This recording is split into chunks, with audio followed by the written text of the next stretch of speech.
Assalamualaikum warahmatullahi wabarakatuh. Selamat siang anak-anak. Selamat berjumpa kembali dengan Bu Tintin.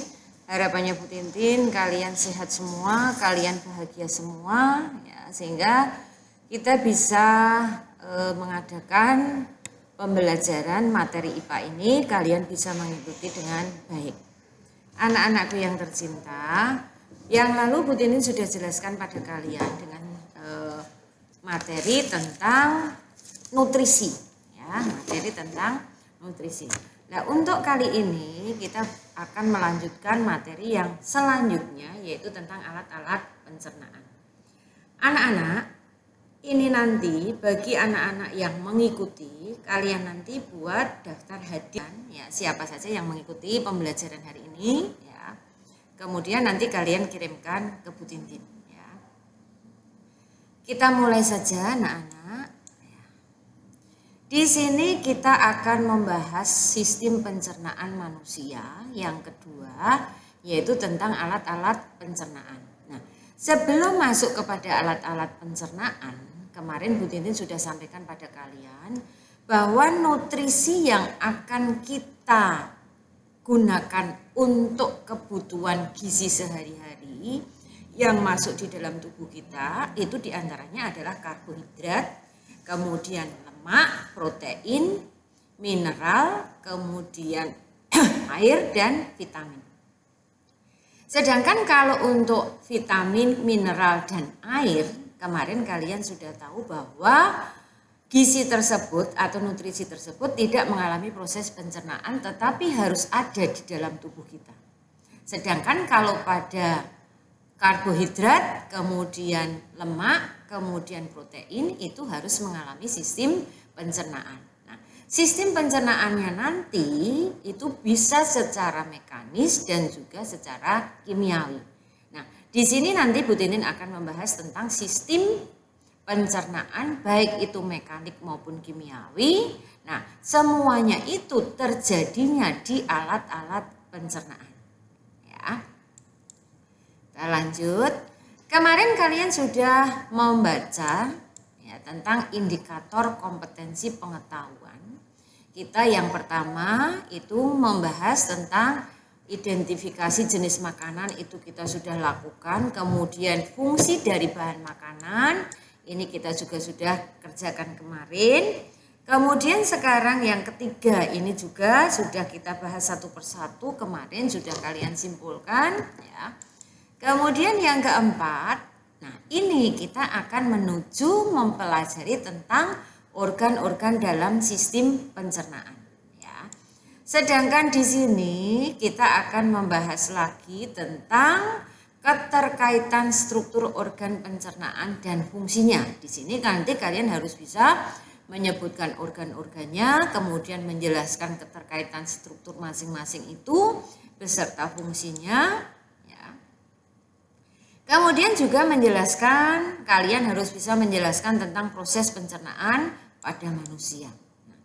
Kemudian untuk indikator pencapaian kompetensi keterampilan, nah yang satu itu kemarin kita sudah melakukan, tetapi Bu Tintin berikan secara teori karena tidak mungkin kemarin kita melakukan praktikum, kalian bisa mengadakan uji sendiri di rumah, yaitu kemarin tentang pengujian lemak ya.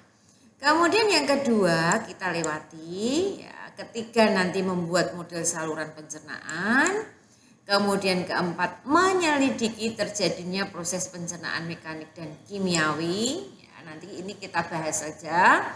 Kemudian yang kelima adalah membuat model penyerapan di usus halus. Nanti kita akan lihat, kita praktekkan di situ. Kemudian di sini nanti coba perhatikan pada struktur dan fungsi sistem pencernaan. Mengapa kita penting mempelajari materi itu? Apa anak-anak coba? Kalian pikirkan di situ. Mengapa kita penting mempelajari tentang materi alat-alat pencernaan? Kemudian proses pencernaan di dalam tubuh manusia. Tentunya di situ akan membantu kalian mengetahui bagaimana proses mencerna makanan di dalam sistem pencernaan dan bagaimana nanti bisa menghasilkan makanan yang diserap oleh sel-sel dalam tubuh. Ya, kalau kemarin kalian sudah disinggung Bu Tintin bahwa karbohidrat yang masuk di dalam tubuh kalian nanti akan menjadi sari-sari makanan dalam bentuk glukosa. Sedangkan kalau protein dalam bentuk asam amino, sedangkan kalau lemak nanti dalam bentuk asam lemak dan gliserol. Ya, sedangkan tadi mineral, vitamin dan air itu tidak mengalami proses pencernaan. Kemudian pada pemrosesan makanan ini ada beberapa tahap anak-anakku. Nah, tahap yang pertama itu adalah ingesti. Ingesti ini adalah proses memasukkan makanan ke dalam mulut. Kemudian yang kedua adalah digesti. Digesti ini adalah proses pencernaannya. Ya. Kemudian yang ketiga ini absorpsi. Absorpsi itu adalah penyerapan. Kemudian defekasi ini adalah pengeluaran. Jadi proses makanan yang berada atau yang masuk di dalam tubuh kita sampai nanti diambil oleh sel-sel tubuh kita, kemudian sampai mengeluarkan sisa-sisa makanan atau sampah, itu ada ingesti, ada digesti, ada absorpsi, ada defekasi. Jelas? Ya, ada ingesti, digesti, absorpsi, dan defekasi. Kemudian anak-anak lihat ada dua macam pencernaan di situ. Ada pencernaan mekanis, ada pencernaan kimiawi. Ya. Untuk pencernaan mekanis di sini artinya ya, proses pencernaan ini adalah memecah makanan menjadi makanan yang lebih kecil. Jadi kalau kalian makan, misalkan di situ kalian makan tahu, ya, masuk di dalam mulut kalian, itu akan kalian kunyah menjadi lebih kecil kan? Nah, kemudian ketika terjadi atau makanan ini dikunyah, dicampur kemudian diremas di situ. Ya, makanan yang masuk di dalam tubuh kalian lewat mulut ini ya, akan dibuat menjadi bagian yang lebih kecil dengan dikunyah, dicampur dan diremas. Di mana terjadinya adalah di mulut dan lambung. Ini adalah proses pencernaan secara mekanis. Di mulut ada gigi yang membantu lidah, kemudian di lambung itu ada gerakan yang meremas ya di dalam lambung kalian ya. Kemudian selanjutnya ini adalah pencernaan kimiawi anak-anak. Pencernaan kimiawi ini ya dengan bantuan enzim pencernaan. Enzim-enzim pencernaan itu terdapat di mulut, lambung, usus kecil atau usus halus. Nah, di mulut salah satu contoh yang kalian bisa gampang melihatnya adalah di situ ada ludah, ada air ludah. Ya. Nah, air ludah itu sebenarnya mengandung enzim di situ anak-anak. Enzimnya disebut sebagai enzim amilase. Nanti di lambung juga di usus kecil akan kita pelajari di situ. Kemudian sisa pencernaan. Sisa pencernaan ini molekul hasil pencernaan nanti diserap oleh darah. Jadi nanti makanan yang masuk di dalam tubuh kalian tadi ada nasi, kemudian ada sayuran, ada buah dan seterusnya. Itu nanti setelah mengalami proses pencernaan menjadi sari-sari makanan diambil oleh darah. Nah, kemudian oleh darah ini akan masuk ke dalam sel-sel tubuh. Di dalam sel-sel tubuh kalian makanan nanti digunakan untuk proses pertumbuhan, untuk menghasilkan energi. Nah, kemudian di sini ya molekul yang tidak digunakan nanti akan dikeluarkan melalui sistem ekskresi seperti ada keringat, seperti urin. Itu adalah mengeluarkan sisa-sisa ekskresi, mengeluarkan ya sisa-sisa makanan yang sudah tidak dipakai dalam sistem ekskresi. Ya. Kemudian, nah di sini makanan yang tidak tercerna ya sebagai sisa-sisa makanan ini nanti dalam bentuk feses. feses ini nanti dikeluarkan lewat anus. Nah, proses itu namanya defekasi. Jadi kalau kalian mengeluarkan atau buang air besar itu, namanya proses itu adalah defekasi. Ya, jelas ya? Jelas anak-anak? Ya. Kemudian ini adalah organ-organ pencernaannya. Organ pencernaan utama itu ada ya beberapa di situ. Kemudian organ pencernaan utama ada beberapa di antaranya itu adalah mulut, kemudian lambung, kemudian usus ya, kemudian anus ya. Kemudian di sini ada juga organ pencernaan tambahan atau aksesoris. Terus di sini organ pencernaan utama adalah mulut. Tadi Bu Tini katakan kerongkongan, ya, lambung, ada usus halus, ada usus besar, ada rektum atau anus. Ya, rektum itu gabung jadi satu dengan anus anak-anakku. Bagian yang paling ujung dari anus itu adalah rektum yang ada gerakan peristatik untuk mengeluarkan sisa-sisa pencernaan.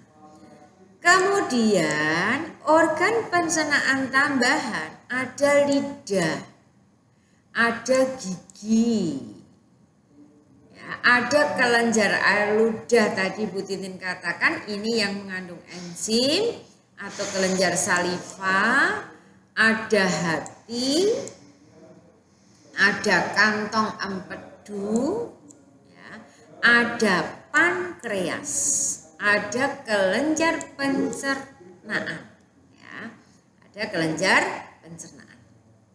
Jelas ini organ tambahannya. Sedangkan tadi yang organ utama mulut, kerongkongan, lambung, usus halus, usus besar, rektum, anus. Sedangkan yang di sini adalah lidah, kelenjar air ludah, sampai dengan kelenjar pencernaan.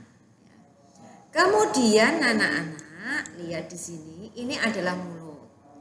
Di situ di mulut ya ada, kalian bisa melihat nomor 1. Ya, nomor 1 ini adalah yang nanti akan menghasilkan kelenjar itu, kelenjar saliva ini ya. Di sini juga, nah ini adalah gigi yang kita gunakan untuk mengunyah. Ini dibantu dengan adanya enzim yang akan menghasilkan enzim amilase dari ludah itu. Nah ini adalah penghasilnya. Ini namanya kelenjar parotis, ada kelenjar bawah lidah ya. Ini adalah sebagai penghasil enzim. Kemudian pada mulut terdapat gigi, terdapat lidah. Nah, tadi ya ada gigi, ada lidah, ada saliva. Tadi nomor 1, 2, 3 tadi ya. Ya, jelas ya. Kemudian ini di mulut terdapat gigi, terdapat lidah, terdapat saluran kelenjar air liur. Nah, ini ada saliva, anak-anak. Kemudian air liur ini, nah ini Bu Tintin katakan tadi mengandung lendir atau mukosa di situ. Nah, di situ pada mukosa akan mengeluarkan enzim amilase atau petialin di situ. Fungsi dari amilase ini adalah mengubah amilum menjadi maltosa. Amilum itu adalah karbohidrat itu ya anak-anak, pati itu. Nah, oleh amilase diubah menjadi maltosa. Maltosa itu adalah 2 gula. Ya, kalau karbohidrat atau amilum nanti hasil akhir yang nanti akan masuk ke sel-sel tubuh kita itu dalam bentuk gula, sari-sari makanannya adalah gula.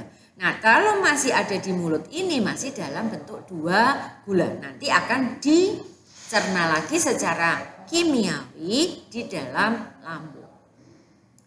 Kemudian di mulut terjadi pencernaan mekanis. Kemudian terjadi pencernaan kimiawi. Mekanisnya makanan dikunyah menggunakan gigi dan dibantu dicampur menggunakan lidah. Kimiawinya ini mengeluarkan enzim amilase atau ada enzim amilase ya. Terus selanjutnya ayo kita pikirkan di situ.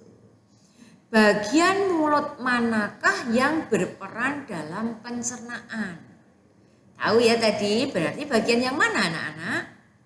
Ya, tadi ada ya bagian mulut yang manakah yang berperan dalam pencernaan? Ya di dalam mulut itu ada kimiawi, ada mekanik. Kalau kimiawinya menggunakan enzim amilase, kalau mekaniknya menggunakan gigi dan lidah. Bagian mulut manakah yang berperan dalam pencernaan secara mekanis dan kimiawi? Mekanis apa tadi? Ya, lidah dan gigi. Kimiawinya adalah menghasilkan atau air ludah yang menghasilkan enzim amilase atau ptealin. Coba jelaskan jawabanmu. Sudah ya jawabannya. Terus sekarang kerongkongan anak-anak. Di dalam rongga mulut, makanan dicerna berbentuk bolus. Jadi setelah di dalam rongga mulut tadi ada amilase, di mana amilem dirubah menjadi maltosa, kemudian makanan tadi sudah dibuat lebih kecil oleh gigi dan ludah, hasilnya ini namanya adalah bolus. Bolus ini nanti akan masuk ke kerongkongan, lewatnya atau ke dalam tekak atau faring, ya, ke dalam tekak atau faring. Saluran ini, ya, saluran di sini. Kemudian faring ini adalah saluran yang memanjang dari rongga mulut sampai kerongkongan atau esofagus, memanjang dari rongga mulut sampai kerongkongan. Jadi ini di sini ini ada faringnya, tengah-tengah ini ada faringnya. Ada faring di situ. Nah, di dalam faring atau tekak ini ada persimpangan jalan di situ. Ada udara yang nanti masuk ke tenggorokan, ada makanan yang masuk ke kerongkongan. Ya, di situ ada selaput ya, ada selaput di situ. Nanti kalau Bu Tintin akan jelaskan sistem pernafasan, ya, nanti akan lebih jelas di situ. Di sini ada selaput atau katakanlah penutup kalau kalian makan itu nanti penutup itu akan menutup saluran pernafasan. Kalau kalian bernafas akan menutup ke saluran pencernaan. Ya. Di sini ada di faring. Kemudian, pada pangkal faring ini tadi yang disebut sebagai epiglotis. Yang Bu Titin katakan sebagai selaput yang menutup tadi. Namanya adalah epiglotis. Epiglotis ini berfungsi menutup saluran pernafasan atau laring ya pada saat kalian makan. Tetapi kalau pada saat kalian bernafas, epiglotis ini akan menutup, bisa membelokkan ya, tidak menutup secara penuh gitu. Ya, ini namanya adalah selaput epiglotis. Nah, kalau pada saat makan kalian berbicara misalkan, kalian akan tersedak. Itu karena ini epiglotis menutup tidak secara sempurna sehingga makanan yang masuk di dalam tubuh kalian masuknya ke laring, ini membuat kalian tersedak. Ya.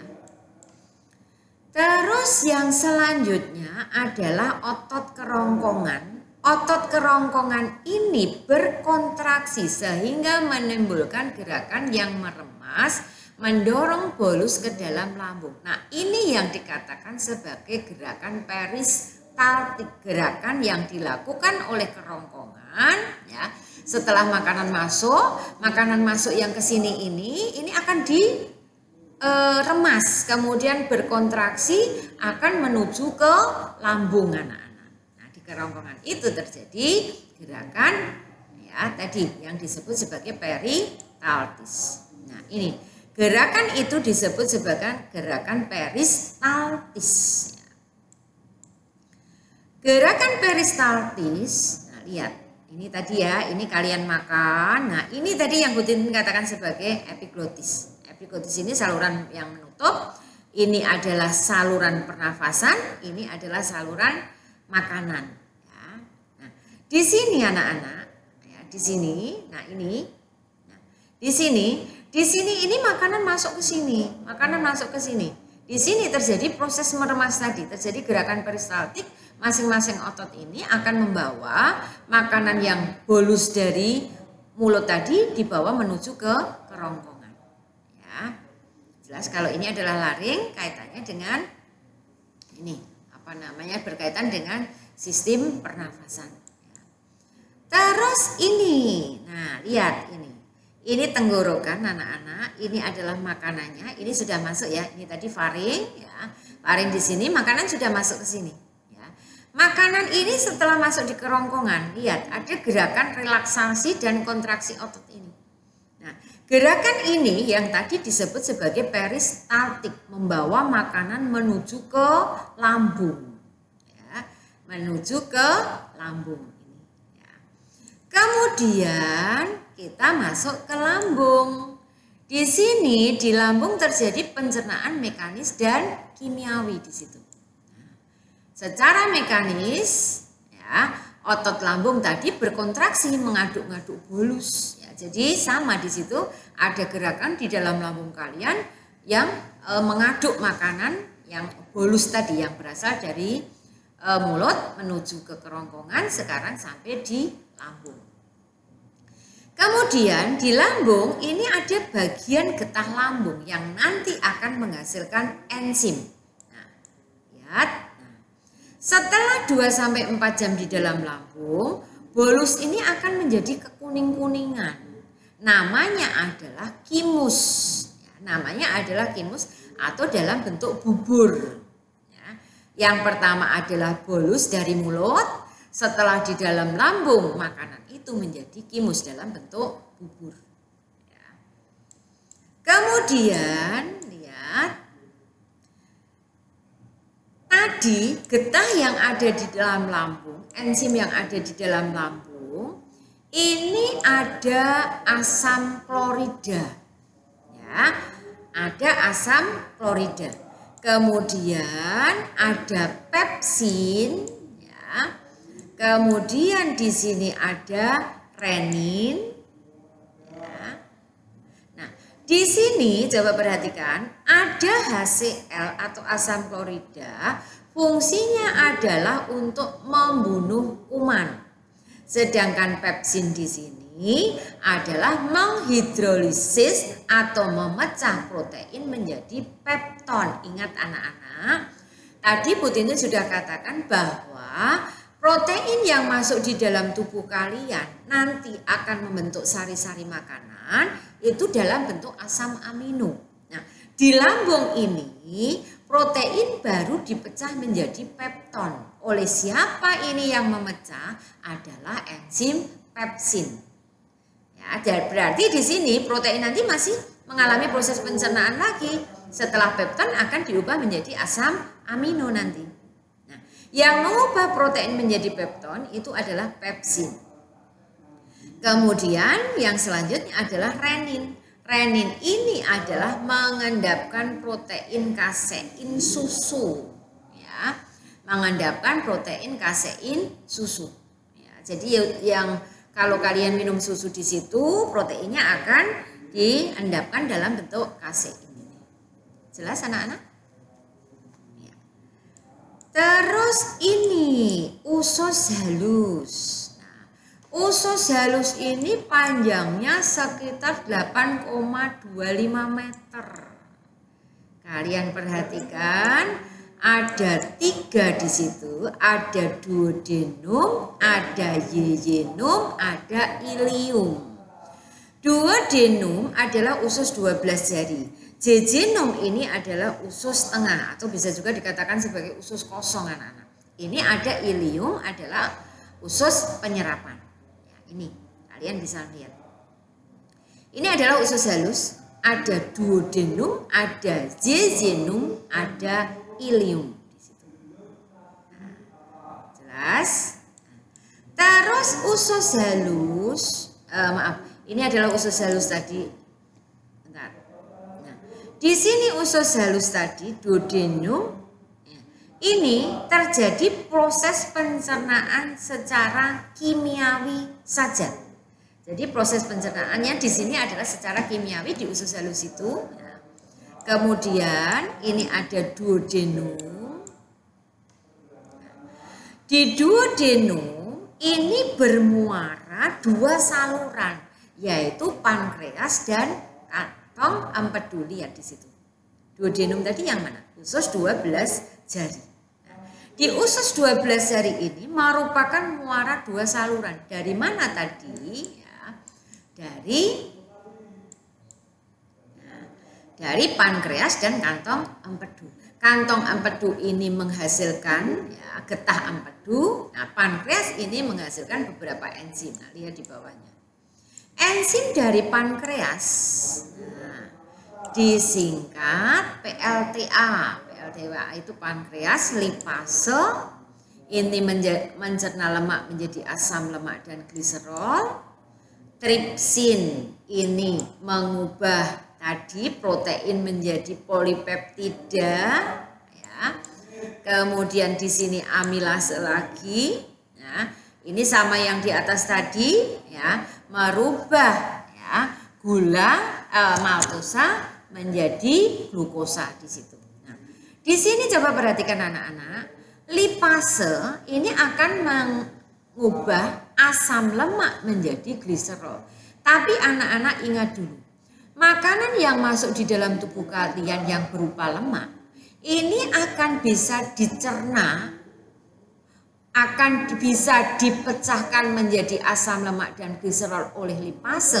Ini harus dipecah dulu menjadi bongkaran-bongkaran lemak. Nah, bongkaran lemak ini dari lemak yang masuk di dalam tubuh kalian dibentuk bongkaran lemak atau pecahan lemak, itu yang memecah adalah getah empedu.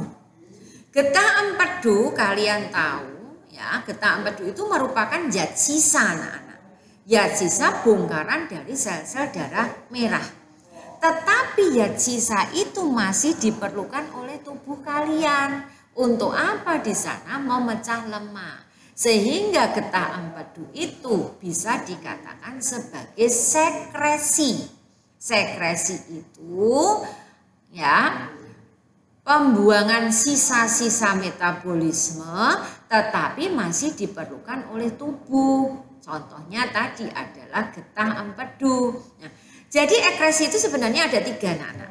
Ada ekresi tadi, pengeluaran sisa-sisa pencernaan dalam bentuk keringat, urin, ya kan? Kemudian sekresi, pengeluaran sisa-sisa, ya, tetapi masih diperlukan oleh tubuh, yaitu getah empedu tadi, di mana getah empedu itu adalah bongkaran dari sel-sel darah merah yang tidak dipakai, tetapi masih diperlukan untuk membongkar lemak. Yang terakhir adalah defekasi tadi. Defekasi ini adalah pengeluaran sisa pencernaan lewat anus. Jadi ada 3 ya ekresi itu. Ya. Kemudian ada tripsin. Tripsin ini mencerna protein menjadi polipeptida. Amilase sama ya tadi ya. Terus sekarang ini ada hati. Nah, hati, nah tadi hati ini ya merupakan bagian yang membongkar sel darah merah. Kemudian hasil bongkaran sel darah merah dalam bentuk getah menuju ke getah empedu. Getah empedu ini yang memecah lemak atau mengemulsikan lemak, yang membuat lemak agar larut dalam air. Itu adalah hati. Ya. Nah, maaf bentar.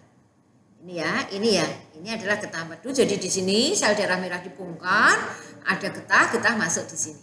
Ya, ini adalah di empedu, getah empedu. Kemudian ini ada jejunum. Jejunum adalah usus tengah. Jejunum tadi ya, saya ulang dulu nanti kalian bingung. Nah, ini ya duodenum. Kemudian ini ada jejunum, usus tengah ya. Nah, terus kita lihat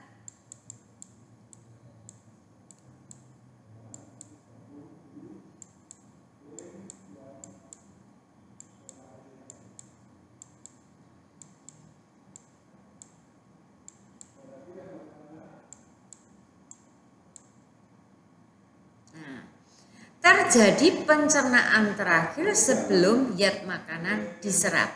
Ya, terjadi pencernaan terakhir sebelum makanan diserap itu terjadi di jejunum atau jejunum. Nah, ini anak-anak di ilium. Di ilium ini terjadi proses penyerapan zat makanan. Glukosa, vitamin D, vitamin C. Glukosa tadi bongkaran dari amilem atau karbohidrat. Ada vitamin B dan C yang harus ada di situ. Asam amino itu adalah bongkaran dari protein yang tadi dibongkar menjadi polipeptida tadi.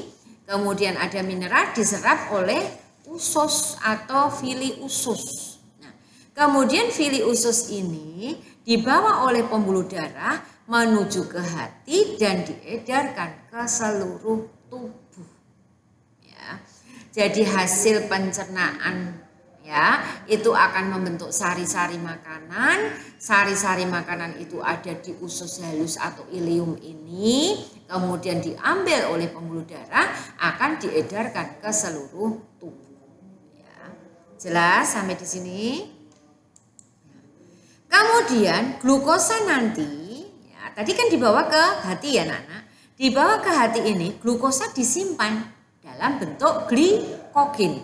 Kalau glukosa itu tidak dibentuk dalam bentuk glikogen di dalam hati, maka akan membuat darah kita itu mengandung gula yang sering kalian kenal dengan istilah diabetes.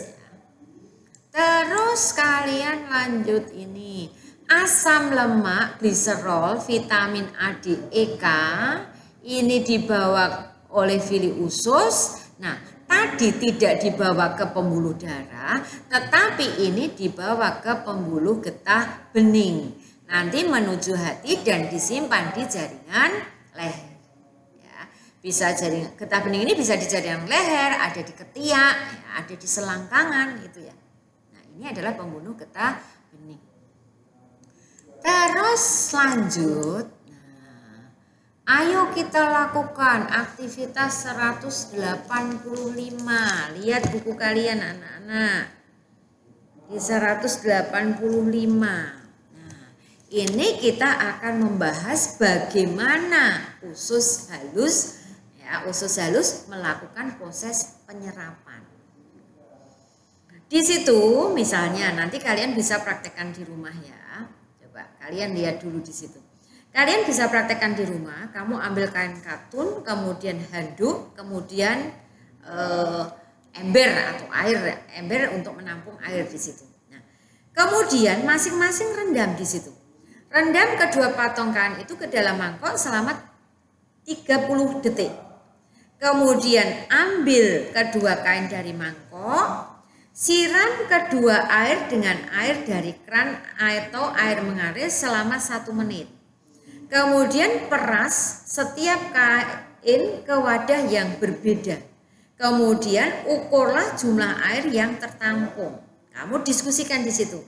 Kain apa yang menyerap air lebih banyak? Kemudian bandingkan permukaan kain handuk dengan permukaan dalam usus halus, apa struktur yang membedakan keduanya? Kemudian kamu buat simpulan. Nah, sekarang kita lihat diskusinya. Kamu bayangkan dulu anak-anak. Ya, kamu bayangkan dulu, nanti kalian praktikkan sendiri. Tadi ada 2 kain. Yaitu kain apa tadi? Kain katun dengan kain handuk. Kain yang kamu masukkan di dalam ember yang berisi air tadi. Kain tentunya nanti, bayangan saja anak-anak. Yang menyerap lebih banyak air tentunya handuk kan? Iya enggak? Karena apa? Kain handuk memiliki benang-benang tambahan. Benang-benang tambahan ini untuk memperluas bidang penyerapan. Mudeng?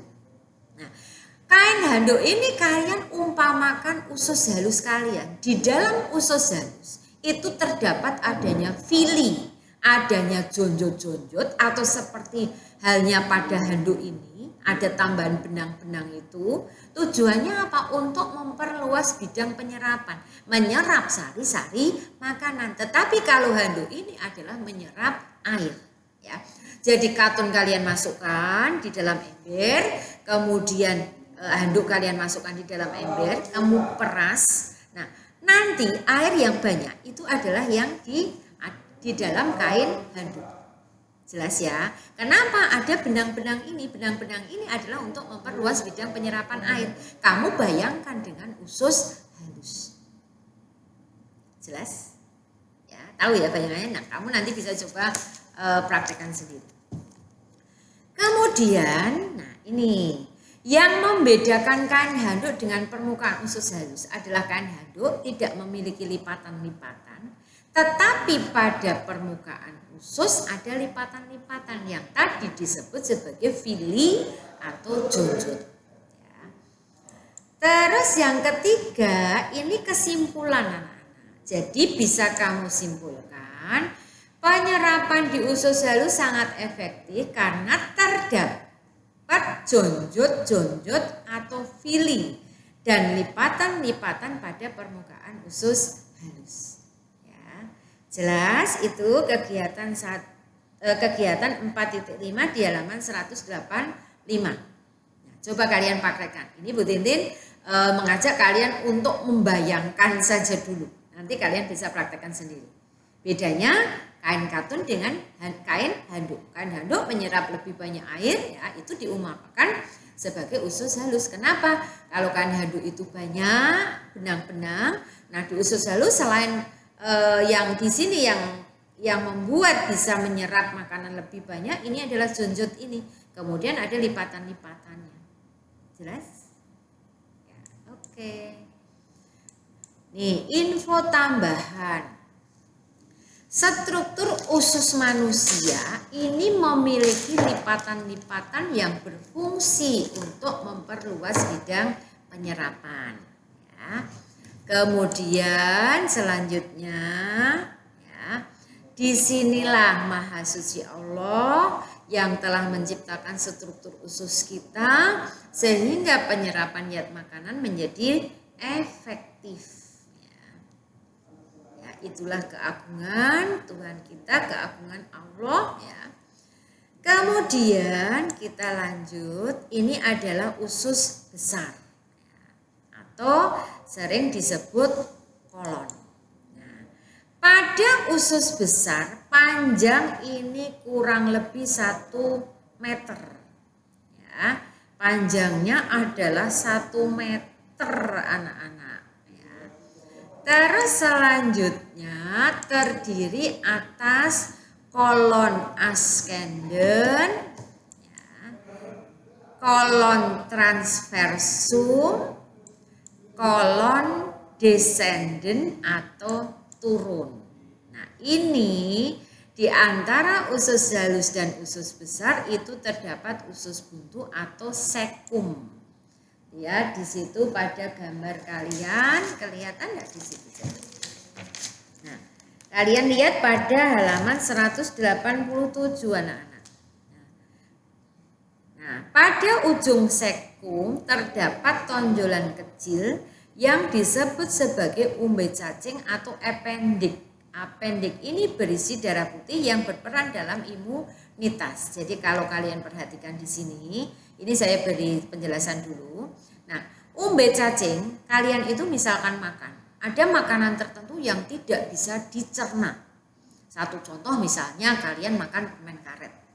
Nah, permen karet itu tidak kalian buang, tapi masuk di dalam tubuh kalian.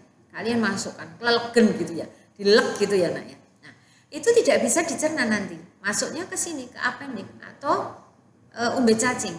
Makanan yang tidak bisa dicerna nanti masuk ke appendix ini, kalau ini nanti menjadi infeksi, ya, inilah yang biasa dikatakan usus buntu dan ini harus dioperasi tonjolan itu. Tonjolan itu isinya apa? Sel darah putih, fungsinya adalah untuk imunitas di situ. Tapi kalau ini infeksi harus dipotong karena kalau tidak nanti bisa menyebar ke usus. Nanti pembusukannya nanti sampai ke usus. Jelas ya? Nah, ini lihat.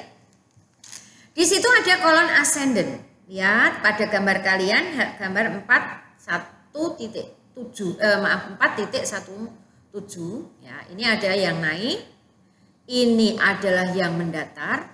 ini adalah yang turun, ascendant, transversum, descendant, atau ada kolon naik, kolon mendatar, kolon turun. Kemudian di sini ada setting, itu yang usus besar. Jelas? Lihat gambar anak-anak.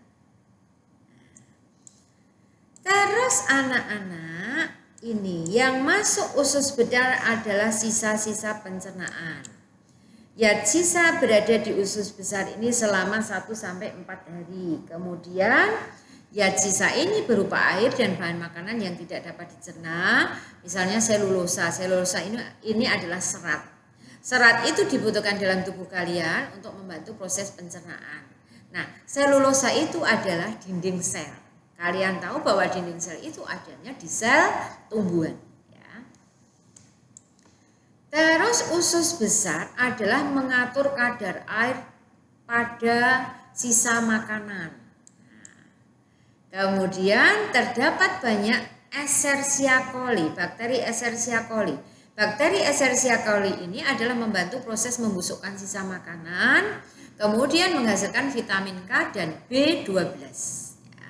Jadi di usus besar itu terdapat bakteri yang menguntungkan. Kenapa menguntungkan? Karena ini membantu membusukkan sisa makanan sehingga nanti makanan bisa dikeluarkan ya lewat anus dengan rektum tadi, menghasilkan vitamin K dan B12 ya.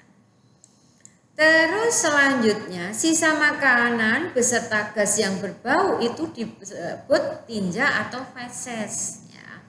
Nah, tinja atau feses ini dikeluarkan lewat anus. Ini ada organ pencernaan tambahan.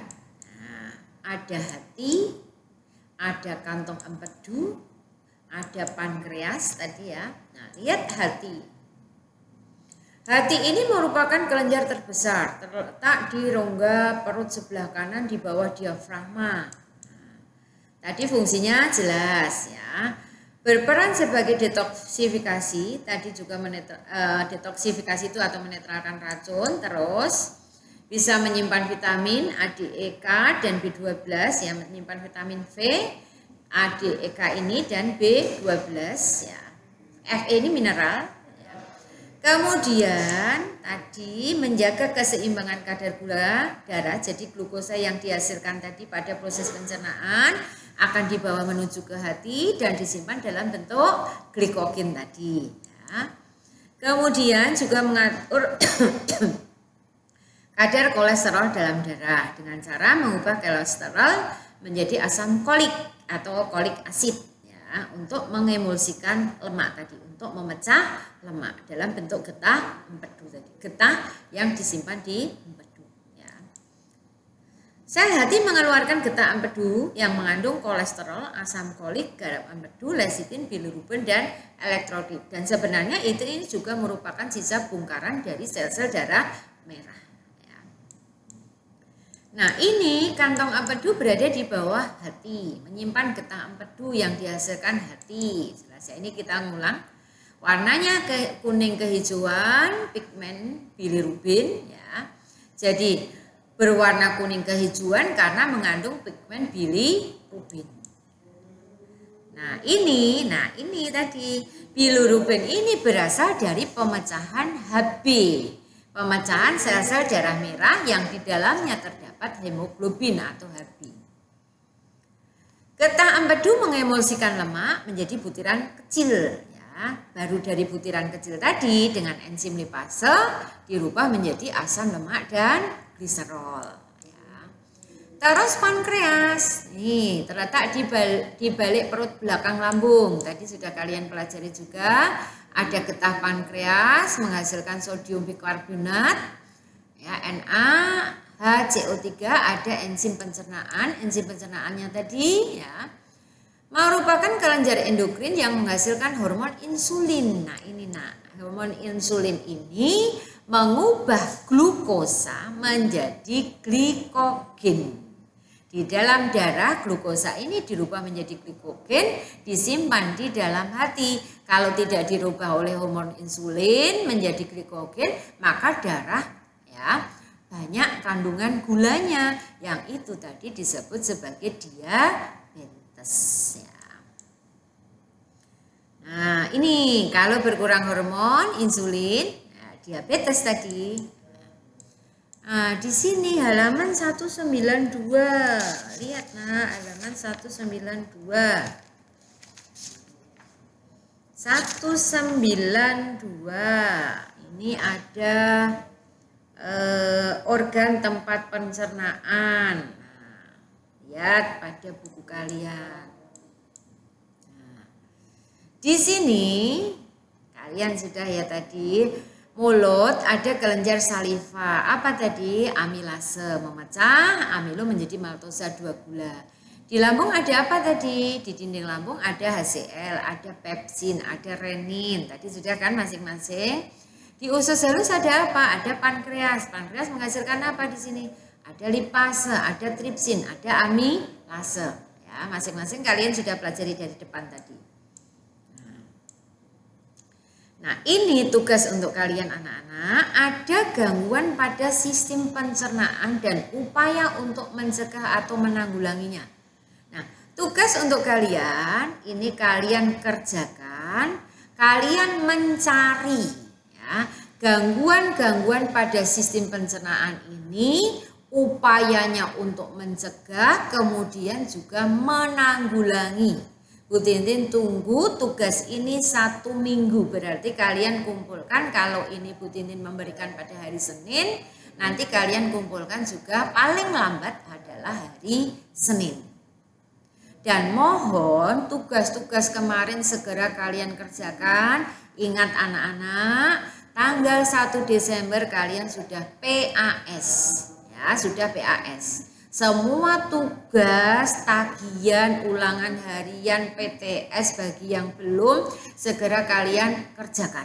Daripada nanti menumpuk, kamu tidak bisa mengerjakan, akibatnya nilai kalian nanti yang tidak bisa memenuhi KKM. Kalau tidak bisa memenuhi KKM, tentunya nanti akibatnya itu tidak bisa, terakhir tidak bisa naik kelas. Ya, mau tidak naik kelas? Ya, tidak mau kan tentunya, makanya kerjakan setiap tugas dengan baik. Bu Tintin akan tunggu, segera kerjakan. Ya. Jelas anak-anak? Nah, ini ada beberapa contoh. Coba perhatikan. Ini sekedar nanti kalian cari sendiri ya.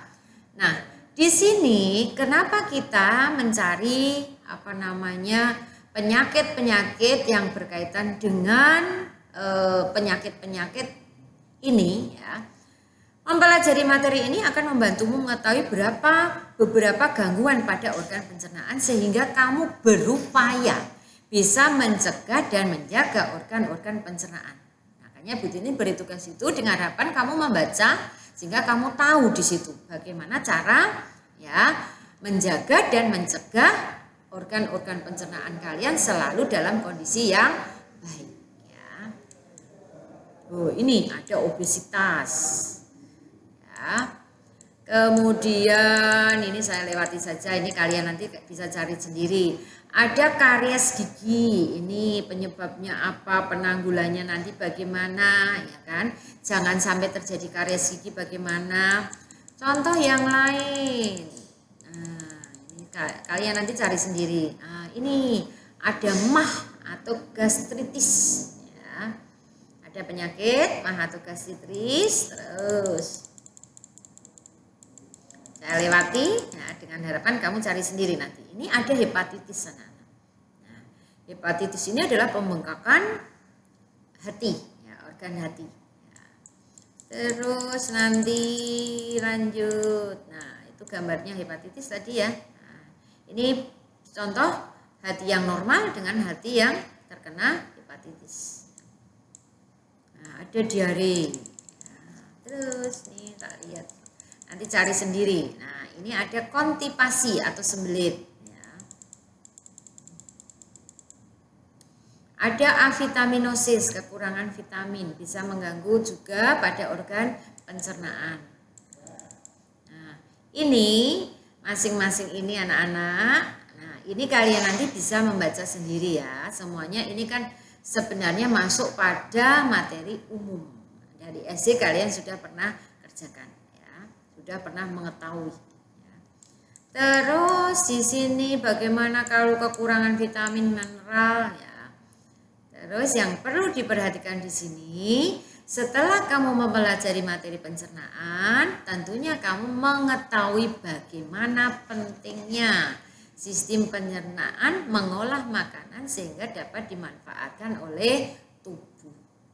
Jelas itu anak-anak? Nah, kamu harus mulai memperhatikan bagaimana kesehatan sistem pencernaanmu dan nutrisi yang kamu makan. Ya. Nah, pola makan yang seimbang dengan aktivitas harianmu tentunya akan menjaga sistem pencernaanmu. Ya. Kalian kemarin makanan sudah dijelaskan Bu Tintin dengan membentuk apa kemarin? Gizi seimbang, ya, gizi seimbang dengan gambar, ya, kerucut itu ya. Terus, nah ini adalah uji kompetensi anak-anak.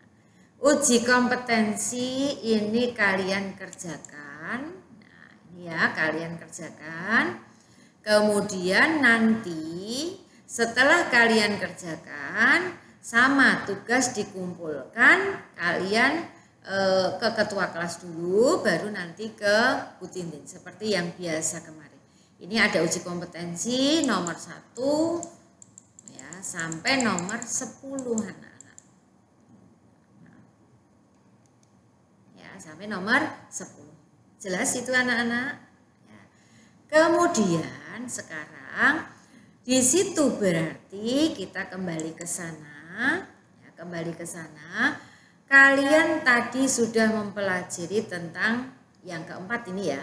Yang keempat ini tentang organ-organ dalam sistem pencernaan. Ada organ utama, ada organ tambahan ya tadi anak-anak ya. Ada organ utama, ada organ tambahan. Kemudian organ utamanya tadi mulai dari mulut, kerongkongan, lambung, usus, kemudian ada anus ya kan. Organ tambahannya ada hati, ada pankreas, ya kan, ada ludah, ada gigi. Ya. Kemudian kalian harus bisa menjelaskan keterkaitan tadi bahwa di sini terjadi pada organ pencernaan itu adalah proses pencernaan secara mekanik, ada proses pencernaan secara kimiawi. Ya.